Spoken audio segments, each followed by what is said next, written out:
The missing posters in my town all have my face, but I've never taken that photo. The first missing poster went up on a Monday. I noticed it on my walk to work, taped crookedly to the bus stop glass. The paper was still crisp, the ink dark. A black and white photo stared back at me. My face, same eyes, same nose, same slightly uneven eyebrows. But the hair was wrong. Shorter than I'd ever worn it. Neat instead of my usual lazy mess. The shirt in the photo was one I didn't own. Have you seen me? Last seen. Saturday, 10:13 p.m. If found, contact. My number. I laughed out loud, waiting for the hidden camera reveal. No one jumped out.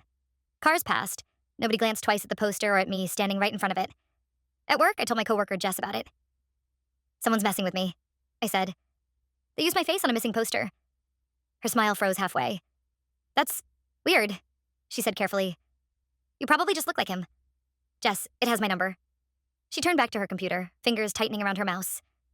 Must be a typo. The next day, there were more. On the pole outside my building. On the grocery store notice board. On the church door.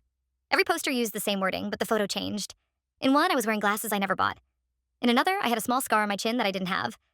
By Wednesday, the scar in the picture appeared on my actual chin, faint but unmistakable, as if my skin had decided to align itself with the ink. I went to the police station. The officer at the front desk stared a little too long when I pointed to the poster they'd pinned to their own board. That's me, I said. But I'm not missing. I'm literally standing here. He cleared his throat. Sir, your mother filed the report 3 days ago. My mother lives 2 states away, I replied. And she calls me twice a week. Did she say why she thinks I'm missing? He pulled up the file.